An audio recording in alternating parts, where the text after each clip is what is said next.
Go ahead, Gabor. Okay. Good afternoon, ladies and gentlemen. My name is Gabor Zinner, and on behalf of the Zinner Law Office and the sponsors and organizers of Speaker's Corner, I would like to welcome you to today's session. For those of you who have not yet participated at Speaker's Corner before, Speaker's Corner wants to be a fresh air experience, offering Calgarians another format for civic participation, an opportunity to exchange ideas, to get some stimulation, some education, and hopefully some entertainment value as well. Our topic of discussion for today is has to do with the pipeline, and it will be a resolution that'll be debated. The resolution will be it resolved that the Keystone and Gateway pipelines be abandoned, or the plans for the construction be abandoned. We are very fortunate indeed today to have attracted two prominent speakers, the leader of each of two parties.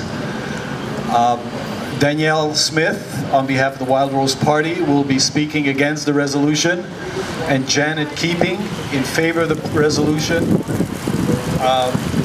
is right here, and she will be introduced. Just by way of further preface, this is an opportunity for people to express themselves freely and openly and unreservedly. The only issues we have, the only rules essentially, is obviously slander and defamation are not allowed. Comments which would violate against the hate laws of Canada are not allowed. You're going to be asked to stay on topic, and there will be a time limit. Each speaker will be given roughly an equal amount of time to speak. Thereafter, individuals will have an opportunity to come up and put questions to the speakers, make comments, and generally speaking, we have about 3 minutes per intervener, and you'll be asked to just line up here, and we'll recognize you one by one. I think that's about all that I have to say by way of introduction. I would like to thank both of our speakers in advance for having taken the time to show up, taking the time from their busy schedule, and to address a matter of vital importance to this province. Whether you look at it as an economic issue, the importance of the economics of it, or the importance of it from an environmental perspective, it's an issue of great importance, and quite frankly, it's surprising that the attendance is as sparse as it is, but it is what it is. So having said that, I'd like to call upon Aaliyah Bailey to introduce the first speaker. Please.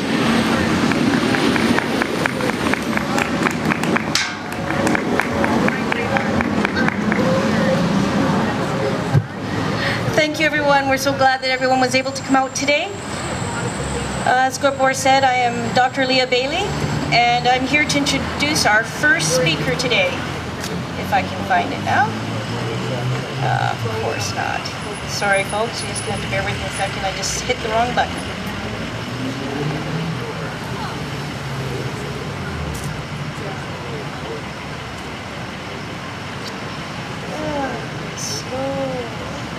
Not quite. Sorry, folks. That's what happens when you hit the wrong button, I guess.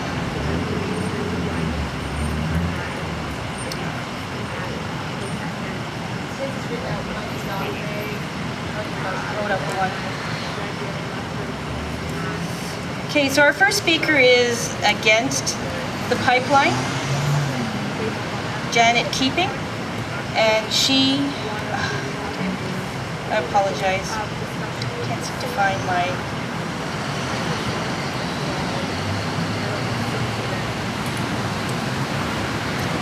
I apologize everybody, this here is a stupid phone that just doesn't want to work. Are you sure today isn't Monday? It feels like a Monday to me for some reason. It's acting like a Monday to me.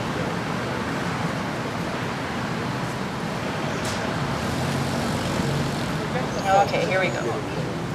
Now we have it. If it'll load.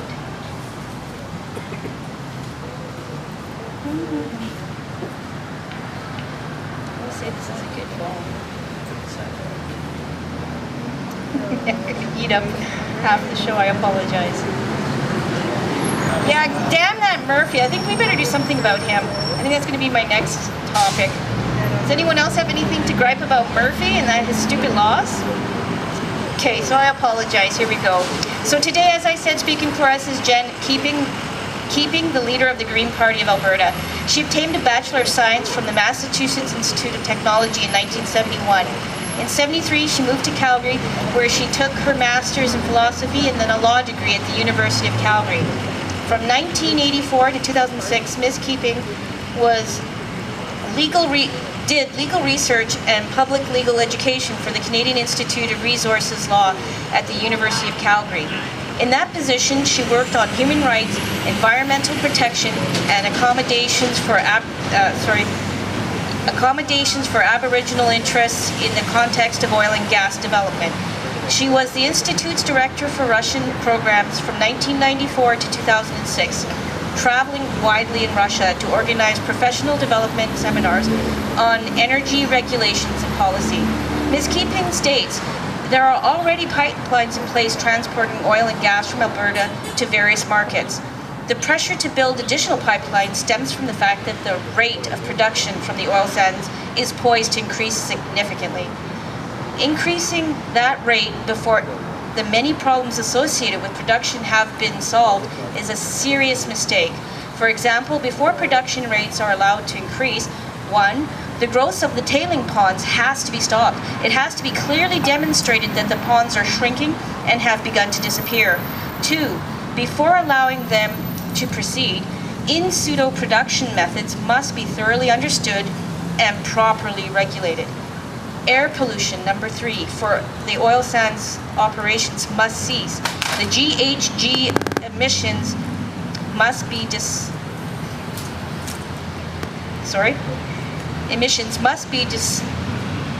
drastically reduced. 4, impact on the health of people living in the vicinity and downstream must be fully researched, and that research must be disseminated publicly and measures to eliminate harmful effects put into place. 5, there should be a social impact assessment of the plan, radical increase in the rate of production, and 6, the provincial government should commit to making publicly available on an ongoing basis all information about the oil sand operations, including the transportation of production by whatever means. Ms. Keeping says it will take quite a long time to address problems such as these adequately, so it is many years premature even to consider building these pipelines. I now call Ms. Keeping to the mic.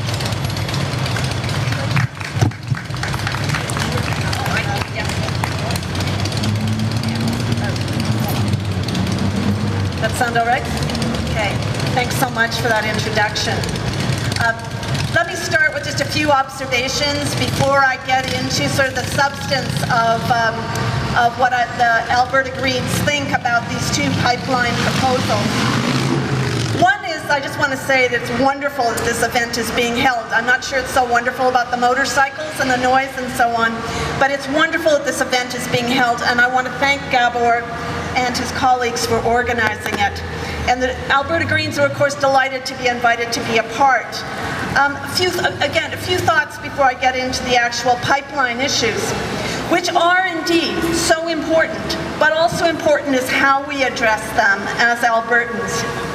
I think Albertans need more opportunities to engage with each other on such issues, and I too am sorry that there are not more people here.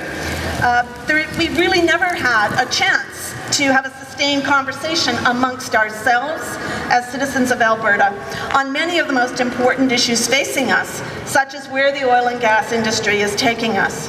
For example, there's never been a provincial election where this has been the primary question, at least as far back as I can remember, and I've lived here for a good 40 years now. When I say this to people, they find it astonishing that it could never have been the really core issue in an election, but I believe it's true. So we badly need to have opportunities to hear what each other thinks about things such as these pipeline proposals. So kudos again to Gabor and his colleagues for launching the Speaker's Corner initiative and for making these pipeline proposals the subject of one of the discussions. And I'd just like to emphasize the democratic process lies at the center of the Greens' approach to politics. We are not all about one issue. Yes, of course, environment in all its dimensions is key for Greens, but that's not the whole story. The global green movement, of which Canadian Greens, such as Elizabeth May at the federal level and Alberta and BC Greens are a part, is guided by 6 primary principles. Ecological wisdom and sustainability are 2 of them, but so is social justice and so is participatory democracy. And we believe that we won't get solid solutions to our problems, including our problems around the oil and gas industry, if democracy in Alberta is allowed to further deteriorate. We need to revive it, and having more opportunities to do what we are doing here today is crucial, so thank you. And how we engage, just a quick plug for civility here, how we engage with each other matters too. We should treat each other with dignity and respect in the process of exchanging our views, which may be very opposed to one another. Of course, that's in part why we're here today. There are conflicting views about pipeline development and all the associated issues. But we're not here to slam each other. We're here to treat each other with dignity and respect and listen to each other, because the problems we face in this regard are collective problems. And I think it does help to keep things civil, and I know it can be hard not to get passionate about these things, because I certainly am passionate.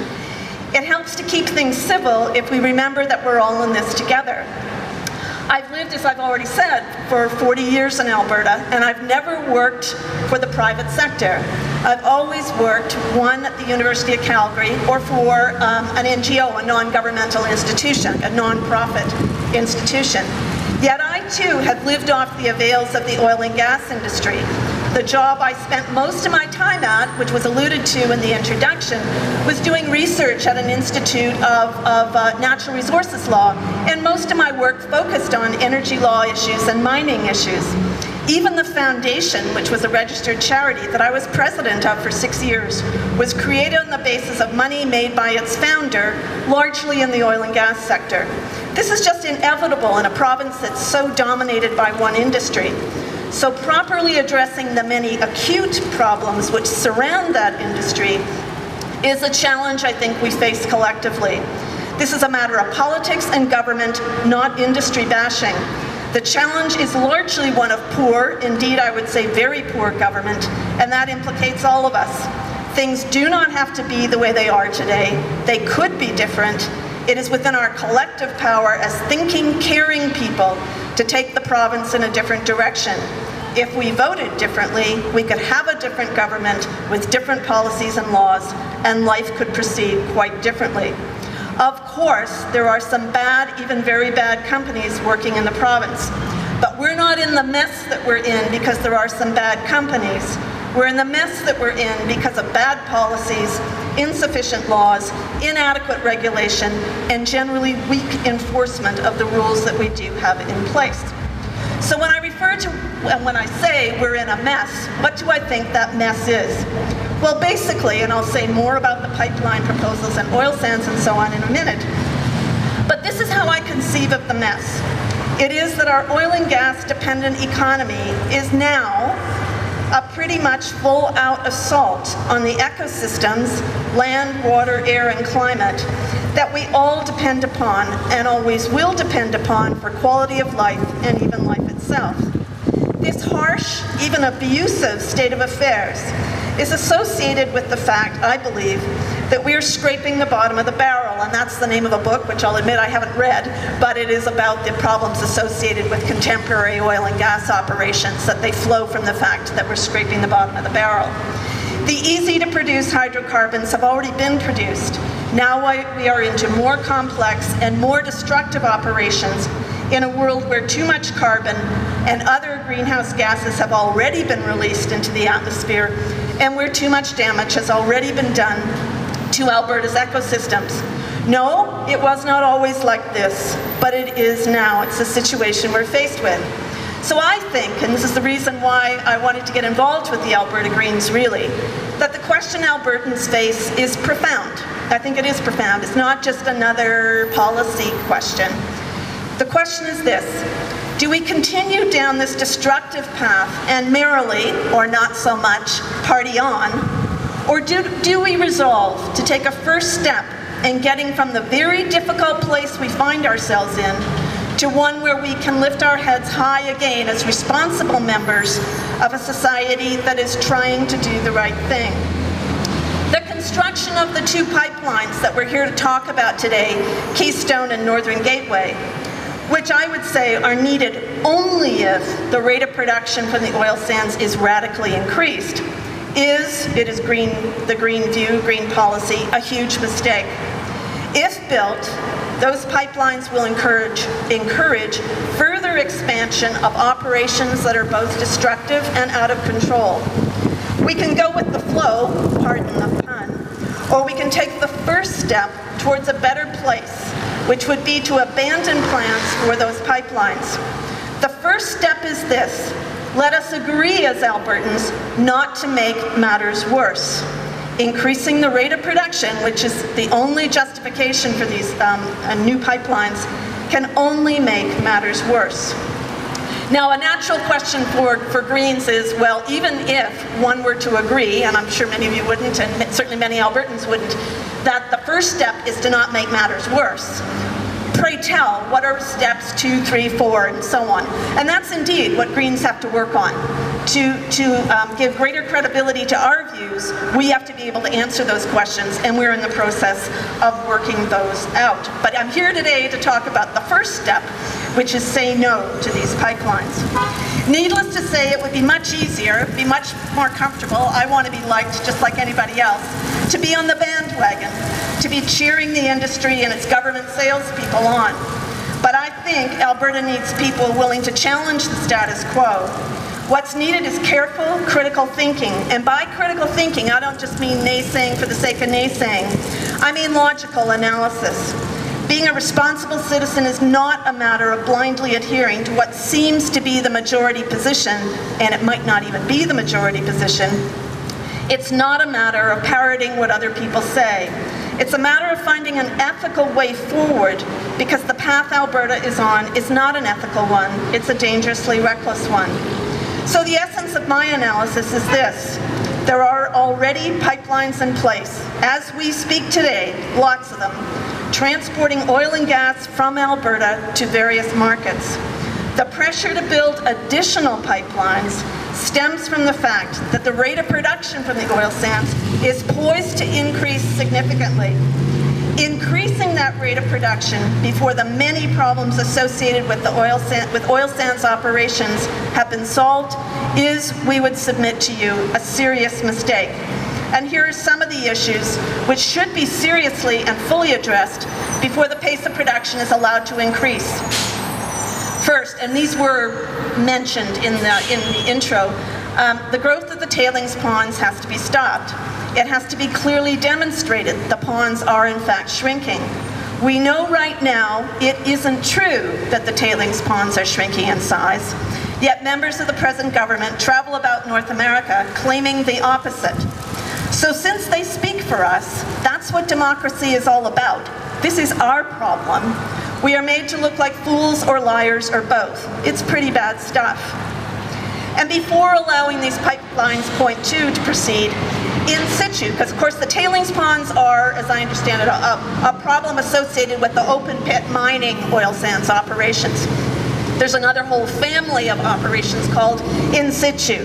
The resources being produced not by stripping off the land, but by going at them in situ, that is where they are presently located. In situ production methods must be thoroughly understood and properly regulated, and it is crystal clear that is not the case now. A couple of examples. One was the recent Cold Lake fiasco, where Canadian Natural Resources had a well which somehow something went wrong, and bitumen had been bubbling to the surface in all sorts of unpredicted and unstoppable ways for weeks at last count. It was more than a month, it was more than 6 weeks. The really scary thing is that neither the company nor the government agency that approved that in situ production project knew what had gone wrong, nor could they stop it. So when you say that things are out of control, they're out of control. Another example of inadequate regulation is that there are in situ projects for which the government, which is supposed to be representing our interests and regulating these operations wisely and prudently, actually hires people from the company whose project it is to do the scrutiny and review of the technical details, and bases its judgments on what cannot be said to be neutral or disinterested observers, because those people then go back to that very company to work again. It's also important to appreciate that in situ production methods are not environmentally benign, although they're harmful in different ways. For one thing, they emit per unit of production higher levels of greenhouse gases. I'll just allude quickly to the fact that air pollution violations, and here we're talking about traditional air pollution violations. We're not talking about greenhouse gases, we're talking about nitrous oxides and sulfuric compounds and all of that. The province's regulated limits are routinely exceeded by oil sands companies, which pay no penalty for those sorts of violations. I'm trained as a lawyer. I'm not a practicing lawyer, but trained as a lawyer, and I think about the law a lot.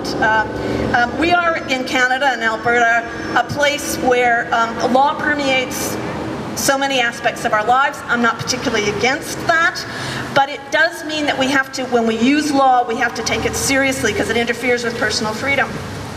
And there is little more corrosive of our democracy in the long haul than the passing of laws like our Clean Air Act, which then go ignored.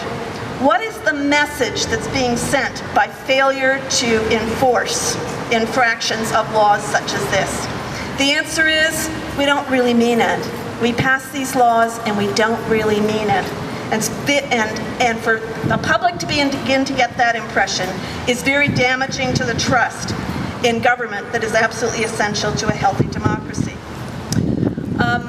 Also, some of the other issues that are well known around the oil sands is the continuing ignoring of Aboriginal people's rights and interests, treaty rights. One of the very, very disturbing things about that CNRL bubbling of bitumen up to the surface incident of earlier this year was the Alberta Energy Regulator was asked, why was this event not brought to Albertans' attention earlier? Why was there not publicity surrounding this mess that was uncontainable at that point? The answer that was given by the agency was they didn't think it was a matter of public interest or public concern. That's saying that we wouldn't care about that. We don't care that Aboriginal people's interests and rights are being violated. We don't care that treaty rights are being limited in an unjustifiable way. We don't care about the environmental integrity of the rest of the province. We really only care about just our own backyards. I don't even think that's true of Albertans. I certainly don't want it to be true of Albertans. So we got ourselves to the state where the leading energy regulator basically thinks Albertans don't care about these things. It's wrong. I think Albertans do care about those things, and we have to make our voices heard. There should be a social impact assessment of the impacts of the planned radical increase in rate of production. It's a very peculiar assumption that many people make that rapid industrial growth in the province is good for Albertans when there are so many indications that it is not, at least for very many Albertans. Think of the systemic implications of a very tight labor market, overall price inflation, house prices skyrocketing, vacancy rates plummeting. A lot of people suffer a lot when things are very hot in our economy, and to not care about that, to not take steps to worry about that, strikes us as unacceptable. Finally, we would say that until you could even begin to think about increasing the rate of production and thus these pipeline proposals, the provincial government should commit to making publicly available on an ongoing basis all information about oil sands and other oil and gas operations in the province. including the transportation of production by whichever means, It is, for example, to my mind, boggling that there is no legal requirement on companies to report the substances they use in fracking.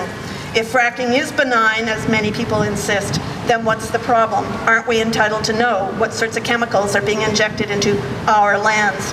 There should be real-time, complete disclosure of every substance used on all sites. And I do want to use that as a way of going back to one of the earlier remarks I made about concern about democratic process. You know, maybe people like me, maybe the Greens, maybe those of you who are not Greens but are worried about environment in the province or are worried about oil and gas operations in the province and other industrial operations, maybe we are wrong. Maybe it's all good. Maybe we should feel content and just go back to whatever amuses us. We'll never be in a position to back away from our concerns unless there's full disclosure. Transparency is what it's all about. We're not going to have an empowered, informed citizenry in Alberta without way more transparency about what goes on in the province. So my list here is partial. There's plenty more problems that people could point to. I haven't, for example, said much about water issues directly. And I've said nothing about the particular problems that surround the specific pipeline proposals, such as Northern Gateway, and those are legion, of course. So legion that many people have referred to the Northern Gateway proposal as dead pipeline walking. That's not my primary concern here. My primary concern here is to say no need for additional pipelines. There are plenty of pipelines right now. That stuff is pumping through those pipelines as we speak, as it always is.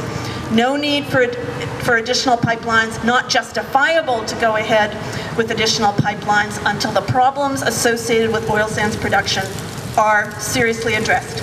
And in conclusion, it will take a long time, I think, to adequately address problems such as those I have mentioned, and there are others. So I think it is many years premature even to consider building new pipelines. As a first step, and granted it's only a first step, in getting our house in order, we should commit to not making the problems that we're already responsible for worse. We should not be increasing the rate of production from the oil sands. If any change in the rate of production is warranted now, it would be a decrease, which some people have very intelligently argued for, but for sure not an increase. Thank you so much for your attention, and once again, thank you to the organizers for this opportunity. I look forward to hearing your thoughts on these subjects. Thanks.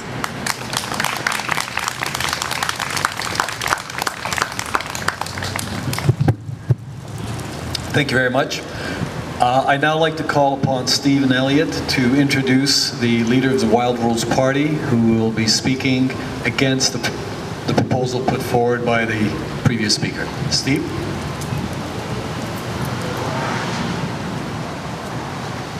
Thank you, Gabor.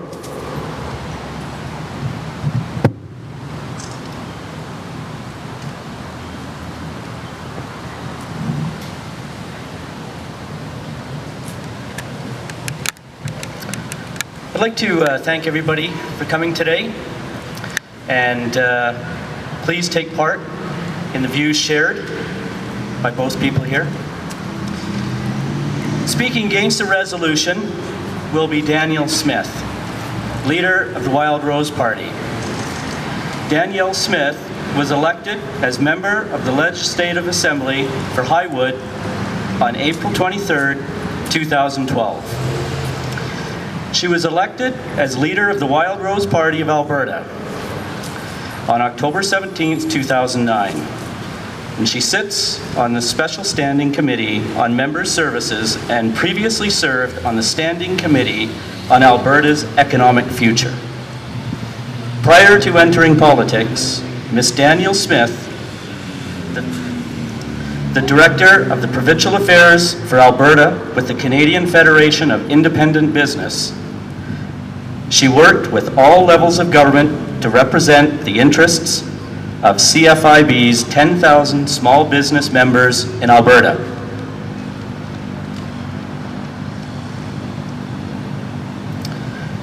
Mrs. Smith received a BA in English and a BA in Economics from the University of Calgary. Mrs. Smith and the Wild Rose Party believe increasing Alberta's pipeline capacity is critical to ensuring the province's long-term economic prosperity. Mrs. Smith has been and continues to be supportive of the Keystone Pipeline, the Energy East Pipeline, and a West Coast pipeline in order to carry Alberta's energy product to market and capture full value for our natural resources. Not only is supporting energy products from Canada far more ethical than the vast majority of alternatives around the world, but recent technological advances have reduced the environmental footprint so much that there is little difference between oil from Canada's oil sands and other regions. When one adds the consideration that pipelines are the safest and cleanest means of transporting energy products from landlocked Alberta, it is clear that Canadians from all sectors should fully support pipeline proposals that will get Alberta's energy to the world. I'd like to introduce to you Ms. Danielle Smith.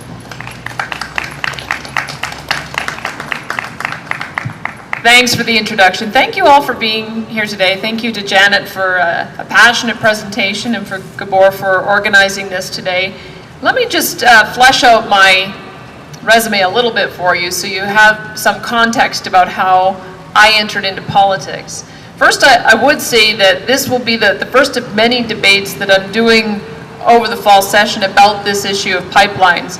Brian Mason and I kicked it off in Calgary, at the University of Calgary at the end of the school year, doing one-on-one debates, and we enjoyed it so much that we're doing 7 others in various universities all the way up until the end of October. So this is one of the issues that we're going to be debating, and I'm delighted to have an opportunity to share today with Janet and Green Party supporters and others what our view is in the Wild Rose about our pipeline development and why it's important.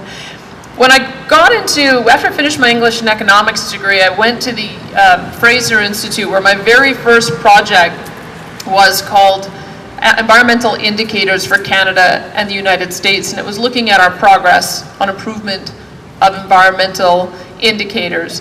When I came back to Alberta, I was with a group called the Canadian Property Rights Research Institute, founded by the Western Stockbrokers Association, a group of cattlemen who called themselves the first free market environmentalists since they were founded in the late 1800s.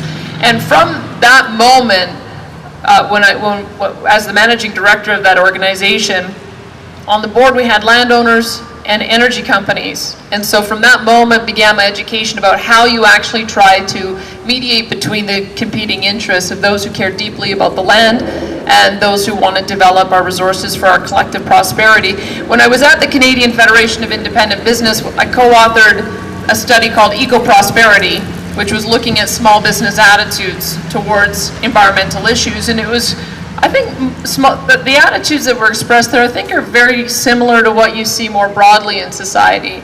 That you cannot have a healthy economy without a healthy environment, and a healthy environment breeds a healthy economy. You have to have both. It's not a trade-off. It's not one or the other. You don't have to choose one over the other. And I think if you get into a mode where you're stridently saying we cannot have any additional development until we have 0 tailing ponds, 0 air pollution, 0 water use, I think what you're doing is you're short-circuiting your ability to make environmental improvements. Because a lot of the resource dollars that come in give companies the means to be able to continue investing and continually improving in those areas. So I think that's where Janet and I will probably have our first point of departure, is that I actually believe that by having Alberta lead the way in developing our resources, we develop the means to be able to address environmental problems that then can be shared around the world. But let me just deal specifically with the resolution that, as it was presented to me, I think we may have prepared for different debates. I think the resolution that we were given was, be it resolved that Keystone and Gateway should be abandoned. The way I read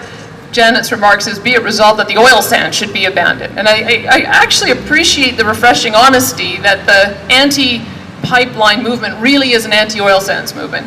I think that it's been fought as a proxy in a lot of other ways, and there hasn't actually been that kind of refreshing honesty that that's really what it's about. So I'm glad that Janet did draw that connection, that she really does not want to see additional development of the oil sands. But let me talk about the issue of pipelines, and then I'll address some of the issues that Janet had raised.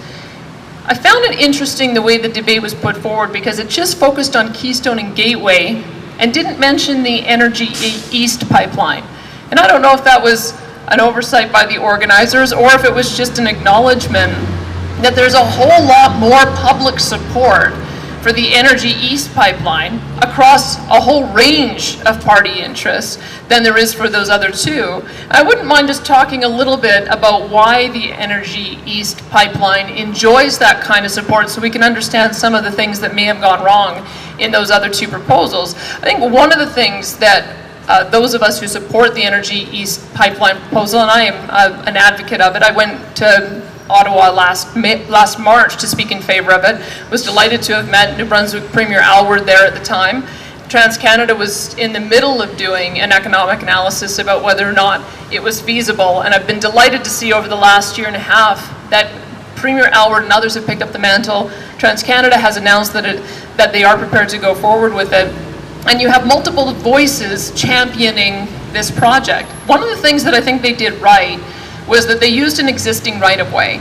So they're using the old TransCanada natural gas pipeline for 70% of it, which I think is really crucial. I think what we're seeing and have seen over the last 5 to 7 years, maybe a little bit shorter, I mean, it was probably over the last 5 years, is that the appetite among environmentalists and members of the public to see pristine areas dug up and interfered with, impacting not only the land but also the water, has become less and less acceptable. So the fact that this company chose to look for this new project at existing rights-of-way, I think is a path forward for other projects as they're looking to get developed.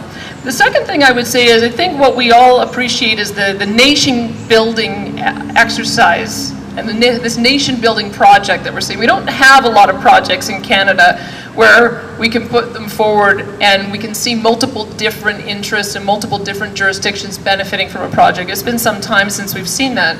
And one of the things I like about this project is that it allows for us to use unused refining capacity in Sarnia and Montreal, potentially also in New Brunswick if they build that last leg. It allows for the upgrading to take place locally, refining to take place locally, if you define local as being Canada-wide. So our friends in Eastern Canada can take part in some of the financial benefit from that. Not only that their governments can take part in the financial benefit, but their people can take part in having those high-paying jobs. There's also another element, is that consumers benefit. Right now, those refineries in the east are getting their crude in at Brent oil prices. Now, we've heard a lot about the differential between Western Canada Select and West Texas Intermediate, but there's also a differential between West Texas Intermediate and Brent. So our friends in Eastern Canada are paying $110 or $115 a barrel. Meanwhile, Western Canada Select is selling for $87 a barrel. There's a wonderful opportunity for us to be able to potentially sell our product for a higher price, which benefits us, but also for them to potentially buy it for a lower price than they're paying right now, which benefits them. So I think the fact that you have shared benefit is one of the things that make that such a much more acceptable project from a national point of view. And there's also the issue of energy self-sufficiency. And I don't think that we can disregard that. And I'll use that as a segue to get into some of the other pipeline issues. I think one of the mistakes that was made in Keystone is that they didn't use an existing right-of-way. In fact, they went through a very tortuous process with all of these different states in trying to get buy-in, because they were going over some environmentally sensitive areas. I'm pleased to see that they seem to have worked out the vast majority of those issues with the landowners on the ground, and they have endorsements from governors as a result of that. But I would take issue with the way that Janet has characterized our industry here as somehow being unethical. We have nothing to be ashamed of about our industry in Alberta, especially when you compare it with all of the other oil-producing jurisdictions in the world. When you look at how Alberta develops its resources, the fact that we share in the benefit of it, the royalty revenues do not go into the special honeypot of some king or dictator to be used for his personal benefit or the benefit of his family. We end up being able to share in the benefit of our royalties more broadly. We also have a very inclusive industry. Anyone can set up any kind of oil field service company and be able to develop the resources on behalf of the province for all of our benefit. It is an incredibly inclusive industry. We also are an environment where we value human rights. That cannot be said for places like Nigeria and the Sudan and Saudi Arabia, where women are not accepted as equals, where funding, where people from a variety of different backgrounds and religious backgrounds are not treated as equals. We also don't use our resources to fund terrorism like they do in some of these other jurisdictions. And I would put our environmental record up against any one of those countries and we would come out ahead. Hands down, there's no question about it. There just simply isn't the kind of environmental advocacy pushing those governments to be better and better and better the way we have here. So I value the environmental movement for the work that they do, but I think we have to be realistic about how our industry stacks up against all of those other countries, because we do come out ahead. And let's face it, if we do not supply America with the resources that it needs, it'll get it from one of those other jurisdictions. I mean, I suppose we could be Boy Scouts and we could reduce our production, but does that actually reduce the amount that America is going to end up using? No. Does it increase the amount that they're going to be using from some of those jurisdictions that have a worse environmental record, a worse human rights record, and a worse record of treating their own citizens? I'd say yes. So I would say that we actually have a duty to work with our American friends to have energy self-sufficiency in North America, which is one of the big reasons why I support Keystone.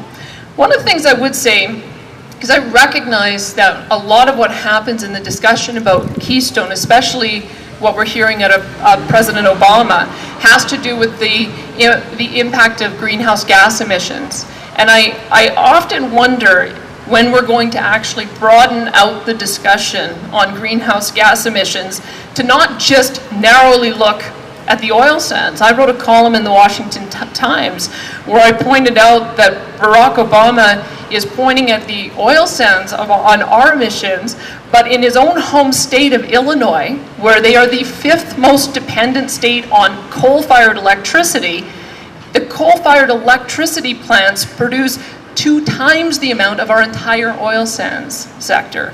So if Barack Obama was serious about reducing greenhouse gas emissions, he could start with his own home state.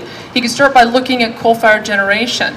But to point the finger at the oil sands and say that somehow they're the only bad actor, I think is also playing a bit of politics. And that's, again, I think why the Keystone debate has not really looked at the entire picture of greenhouse gas emissions and where we might see reductions.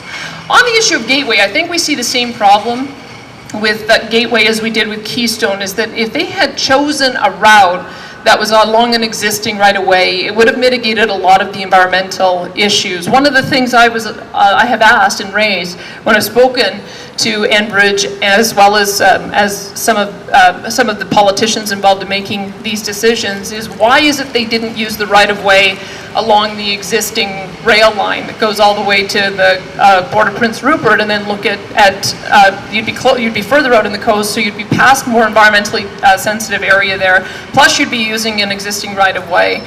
These are the kind of things that industry has to start looking at, because once again, I think the appetite for going through areas that are pristine, where you have extended, protracted, and outstanding issues regarding jurisdiction, we're never going to see these kinds of projects move ahead in an expeditious way until they start being sensitive to the fact that they have to go through areas that have been disturbed in the past. Gateway, though, also has one other flaw to it. And I remain optimistic about a West Coast solution. I am concerned, as I mentioned, about the route. I think we absolutely do need a West Coast pipeline to be able to feed the hungry markets in China. But I think the other problem with the Keystone, or with the Gateway proposal, is that it doesn't address the issue of shared benefit. And this is something that Christy Clark has brought up quite a bit. And we're beginning to see some constructive proposals come forward on that. The fact that David Black has proposed, for instance, a refinery in Kitimat that would allow for British Columbians to be able to share in some of the benefit of upgrading. Some of the things that I've proposed, because I think that British Columbians got into this idea that somehow Alberta would cut a royalty check to BC and that would be the way we would share in the benefit. I tend to think that we should honor the Constitution. That would be unconstitutional, but I've challenged them to look at ways that would be constitutional. Charge a per barrel tax going through the pipeline, call it a pipeline tax, or charge $1 per barrel loading tax when the product gets loaded onto tankers, or get an ownership stake in the pipeline the way Enbridge is proposing with First Nations. First Nations have the opportunity to own 10% of the pipeline. Allow British Columbia the opportunity to own a percentage of the pipeline to share in the benefit, or work out some kind of federal provincial agreement similar to what Ottawa has with Nova Scotia, Newfoundland and Labrador, so that some of those benefits get shared back with BC. Those are the kind of things that I think need to be discussed if British Columbia is going to feel like they're getting some of the shared benefit from the development of this resource, and they don't only look at the downside of the potential for environmental risk. When it comes to the pressure for how quickly do we need this, and it is absolutely true, as Janet has said, that the pressure for Keystone and Gateway to be approved immediately has lessened, because what has happened is industry has looked at rail as well. Enbridge has been looking at improvements to their system so that they can actually increase capacity using their existing lines, which I think is very positive. But even still, as production increases, we are still going to need pipelines, whether it's 2018 or 2020. We know these regulatory approval processes, to be done properly, to be able to allow full input, need to start early. So I think that they need to continue proceeding down the regulatory path to get these approved, because it will be several years before they're actually in production. I also don't know what's going to happen with rail now. I think the Lac-Mégantic disaster shows that rail really isn't a safer way to transport dangerous goods. And I think that if you put the record of the number of incidents that happen in transporting these products by pipeline versus the number of incidents and the potential harm to property and individuals that would happen by transporting by rail, it's pretty clear that the record of pipelines is better than by rail. And so we'll see how that debate ends up developing. But let me just switch gears to finish off here, because I think that there's a bigger issue that we often tend to gloss over. It seems like there are advocates who think that all you have to do is just load up costs and load up regulations and load up restrictions on the producers, and somehow miraculously some miracle energy source is going to appear that all of us will be able to use, and none of us are going to have to bear the cost. Why is it we have pipelines? Well, we have pipelines because consumers want them. If you look at your own home, there are 6 different utility rights of way that go into your own home. For fresh water going in, for wastewater coming out, for electricity, for natural gas, for telephone, and for cable. And I would hazard a guess that the vast majority of us here wouldn't be able to live without them. So if we're going to say you cannot build another oil sands project until there is zero pollution, that would be kind of like saying you can't produce another car until there's zero emissions out of the tailpipe. And you can't build another house until it is only operating on wind and solar. So it's unrealistic to put forward a proposal like that, because consumers are demanding that we continue to produce this product. So if consumers are demanding that we produce this product, what is the actual long-term solution? The long-term solution, as it is with any kind of disruptive change, is that there needs to be some kind of new and exciting step forward in a different type of energy for us to be able to displace it and turn to it and use something else. I mean, whether it was going from whale oil to wood, to coal, to kerosene, to natural gas, those changes were made because they were a cleaner product, but also because they were a cheaper product. We just don't have a good replacement for gasoline, for diesel, for jet fuel. We just don't. So what are the potential options looking forward into the future? Now, I'm optimistic. I've seen that there have been incredible disruptive changes in all kinds of technology. I was thinking back as I was struggling with my new BlackBerry to when I first heard about BlackBerry, and it was in 2001. And this was cutting edge, brand new, top of the line technology. And here we are in 2013 with iPhone overtaking them massively, with them having all kinds of glitchy problems with their new software, wondering if the product is even going to exist. That's the kind of incredibly disruptive change technology can bring in a short period of time.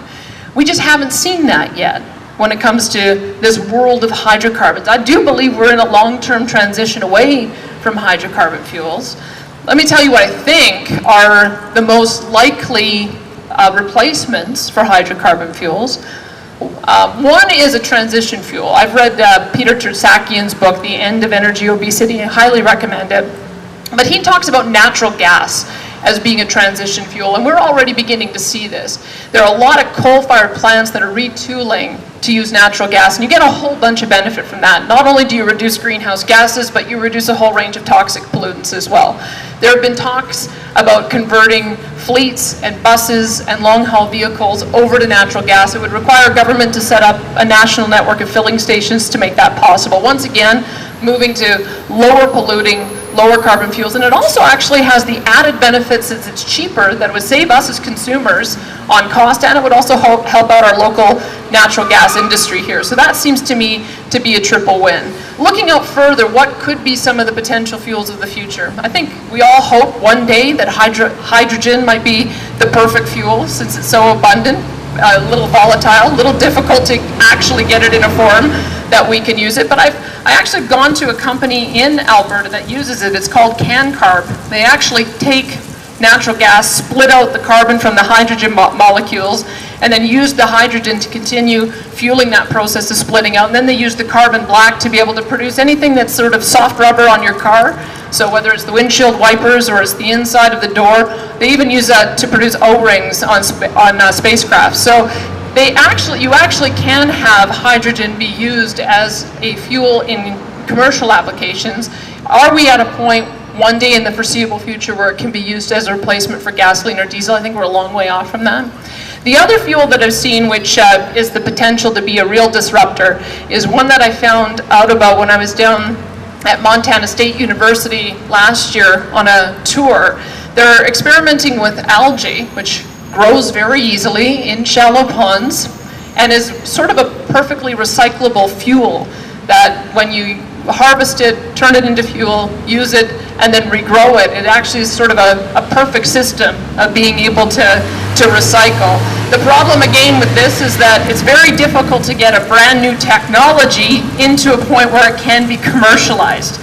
So they're at a point where they've got this working in a size of a beaker. When I was there, they were working on a 10-liter vat. They have to get up to a 10,000-liter vat before they get to a point where they have a product that can actually be commercialized. But they do have the U.S. Department of Defense and the U.S. Department of Energy very interested in funding their work. So maybe that is the new disruptive technology. Whatever it happens to be, the two proposals I put on the table, we're probably still going to need pipelines to be able to move whatever product it is that is the replacement fuel for gasoline, diesel, natural gas. That's why it seems to me that we're not actually losing anything by going forward, establishing these rights of way, building the pipelines, because whatever fuel of the future there is, we're going to need those pipelines and rights of way to be able to get them to consumers. The problem is right now, we don't have those fuels. We're operating in an environment where we have to deal with what we have. And what we have right now is a consumer base that is highly dependent on hydrocarbon fuels. Alberta, as a jurisdiction, is a fantastic, ethical, environmentally conscious producer of those. I think we should be proud of our record. We should continue to produce and feed the world, but we should also be looking at continuing to be that energy superpower as we go through the different stages of development. Thanks, and happy to take your questions.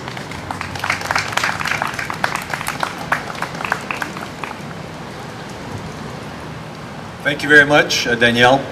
Before we open up the floor for questions and comments, I'd just like to once again express my profound gratitude to both of these speakers who've taken time out of their busy schedules to come and speak to us today. I think they, I'm convinced, or I share with you my perception that what we've been treated to today exemplifies the best that Speaker's Corner aspires to. We've had two speakers who have been incredibly informative, knowledgeable, intelligent, articulate, eloquent, and we're truly fortunate to have had them here today. So I'd like to just once again really and truly thank you both for coming, and perhaps seek your acknowledgement by a round of applause for our speakers.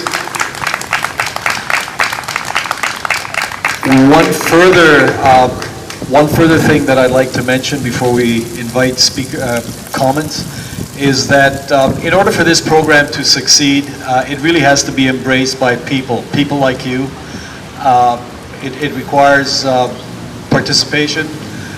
We sometimes smart from the lethargy and complacency that we're fortunate to enjoy as a result of our relative ease and comfort here in Alberta. But in any event, we do need participation, and we're always looking for ideas and speakers, topics and speakers. And in order for this program to be able to continue rolling along, we reach out every week, and if you've got any suggestions in terms of topics or speakers, there's a suggestion box. We'd love to hear from you, love to have your contact particulars, and we could also alert you in the future to subsequent topics and speakers as they come up. So that's my pitch for today. Having said that, is there anyone who would like to step up with questions and comments? And also, just to keep it sort of fair, the first go around will be we'll allow 3 minutes per speaker. If we've exhausted the first round and there's time left over, people can come and have seconds, so to speak. This gentleman, I believe, wishes to speak. This one here? Merle, please take the mic.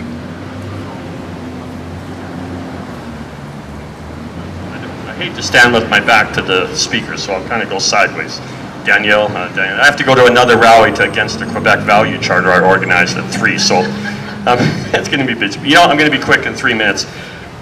I'd like to focus on 2 things in my 3 minutes. First are the leaders of the so-called environmental anti-oil sands movement. We just had Neil Young come out calling the oil sands like Hiroshima. I'd like to suggest to Neil Young that he should start walking to all his tour dates across the world that he does. And stop making the CDs, because I'm sure there's a component of oil in making those CDs. Stop that as well, Neil Young. Get rid of your sunglasses, because they use oil to make those as well. David Suzuki was here recently in town. He left his Greyhound bus running, idling for a half hour outside as he spoke. When he came to speak, I got up in front of the crowd. He wouldn't take any questions, but I asked him a question anyways, because I'm pretty out there like that. And I said, David Suzuki, you made a wonderful speech, but you could have made the speech on a TV camera, or they call it Skype, from Toronto, rather than burning all that jet fuel just to fly to Calgary, which was his only engagement, and fly back to Toronto. That's the leader of the environmental movement. Let's talk about Al Gore for a moment. Al Gore burns more energy in his mansion in Tennessee than any other household in the entire state. What Al Gore wants is to have more and you to have less. It's the prevailing thought amongst his left-wing guys that you don't need all this stuff. We're going to take it away. But for me, don't do as I do, just do as I say. And that really, you know, Diana, she made some interesting points, and I will agree with her on this. I don't want my water polluted to make oil. We don't want to have 2-headed babies and 3-headed fish. I don't think anyone wants that. But, you know, so she has a point, and I think Danielle addressed that point. The environmental movement is needed, just like the official opposition of the NDP in Ottawa is needed. I'll never vote NDP, but they have a role to play, to keep people honest, to keep things going how they should be. So there is a role for the environmental movement. But I think as far as the leaders are concerned, like David Suzuki and Al Gore and Neil Young, they need to stop being so hypocritical when they challenge the world and start actually living by what they say. Thank you. Thank you very much. Next speaker, or intervener.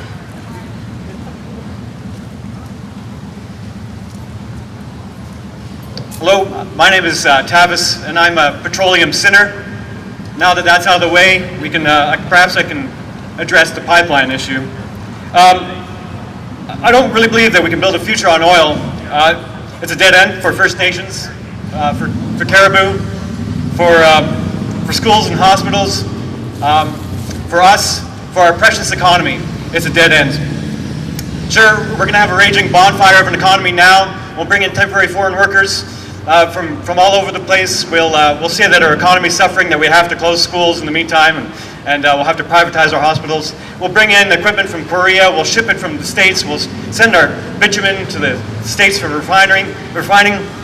But we'll have a bonfire of an economy now.